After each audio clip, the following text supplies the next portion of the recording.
You are about to hear is not simply a courtroom moment. It is the kind of moment that reaches past the walls of a building and settles in the space where a person keeps their pride, their fear, and the truth they never want anyone to touch. It is the kind of moment that forces a young girl to confront everything she thought she knew about power, family, and herself. And it is the kind of moment that reminds the rest of us how quickly arrogance collapses when reality pushes back. Before we dive in, let us know in the comments where you are watching from. We would love to see how far this conversation is reaching. The words that started it all were thrown into the air like a stone meant to break a window. She said them with a smirk, as if cruelty was not a choice but a language she had mastered early. You are basically 100 years old. You probably do not even understand how phones work. A ripple of shock passed through the courtroom. A 16-year-old girl, leaning so far back in her chair that it was a miracle it did not tip over, stared at Judge Frank Caprio with an expression that lived somewhere between boredom and disdain. Her posture said she feared nothing. Her eyes said she respected no one. Judge Caprio did not flinch. His gaze was steady, the kind of steady that comes from decades of hearing every insult, every excuse, every story shaped to avoid accountability. He did not lift an eyebrow. He did not lean forward. He simply observed her, the way a man might observe a wave that believes it can swallow the shore. Silence settled over the room, thick and uncomfortable, the kind of silence teenagers find unbearable. She mistook his calm for weakness. She had no idea that silence can speak with a voice sharper than any reprimand.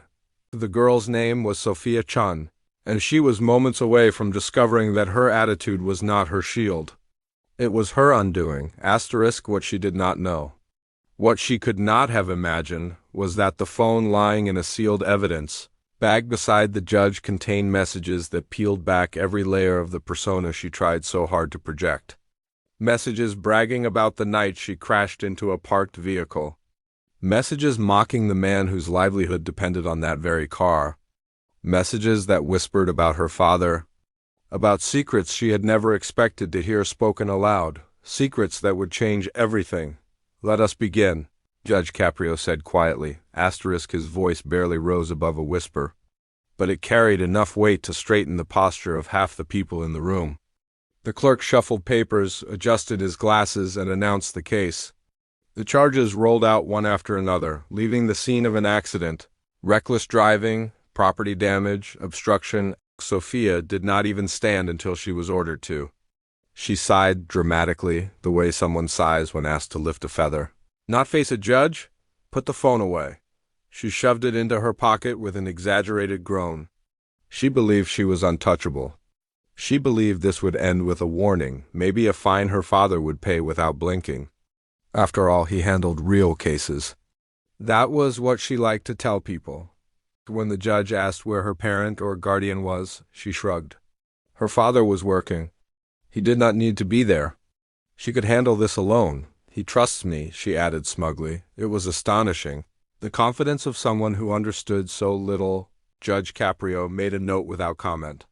A small gesture, nearly invisible. But it meant more than anyone realized. When he asked her if she understood the charges, she offered a half-hearted, I guess.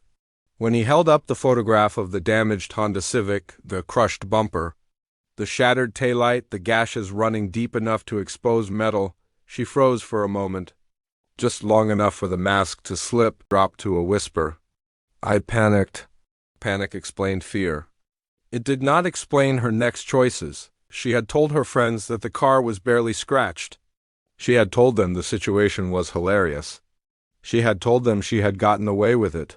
The truth was waiting to be unwrapped, and then she made her first catastrophic misstep of the morning. My dad said you cannot really punish me, she blurted out. He said judges like you do not have real power. He said this is all basically theater. Every head in the courtroom turned toward her. Someone in the back gasped.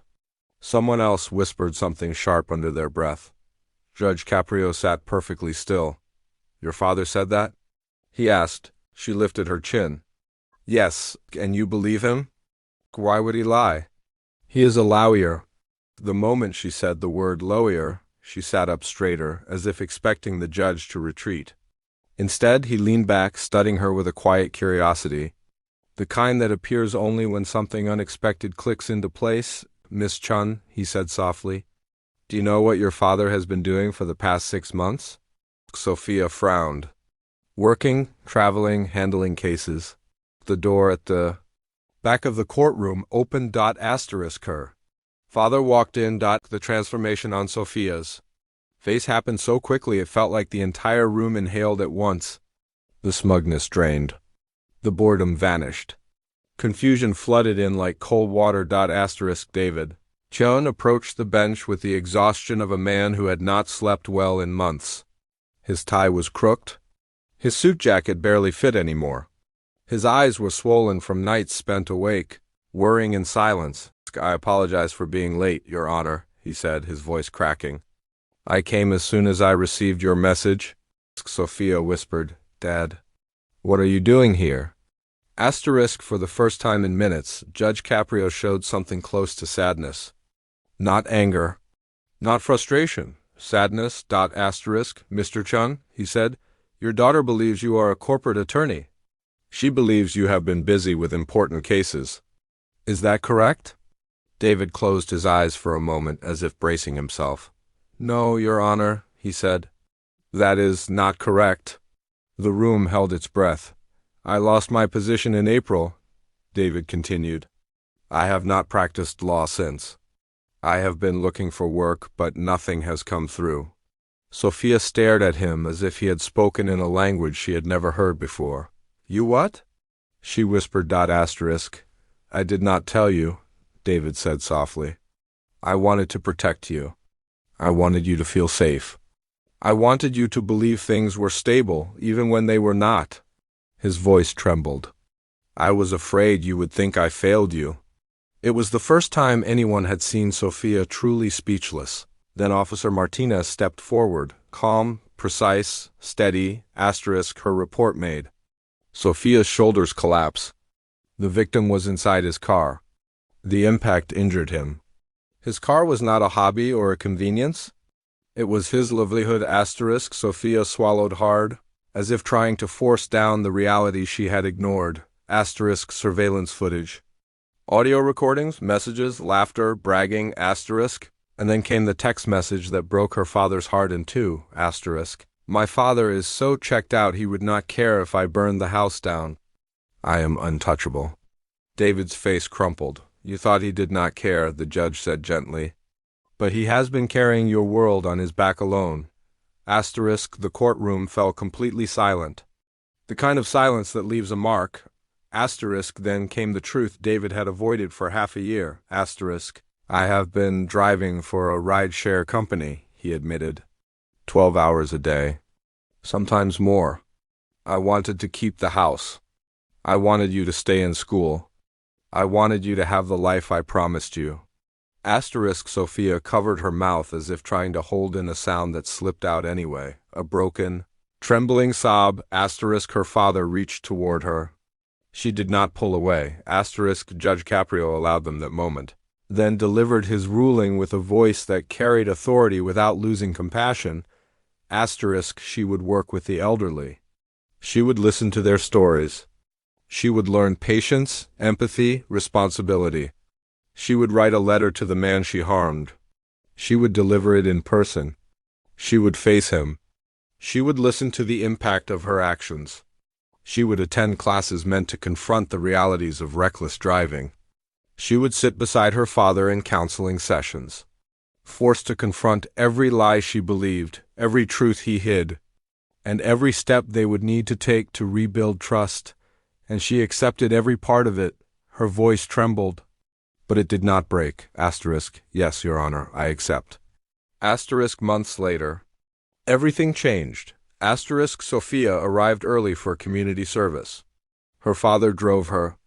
Their silence was different now. Fragile, yes. But healing. Asterisk she met Mr. Raymond Torres face to face. She offered her letter with shaking hands. She spoke her apology. He listened quietly. He accepted. Asterisk. He asked her to help him organize his photographs. She said yes. Asterisk by the time spring came, she had completed most of her required hours. but she stayed long after they were finished. Not because she needed to, because she wanted to. Asterisk, she learned about the world through the eyes of a man who had spent decades capturing its courage and its tragedies.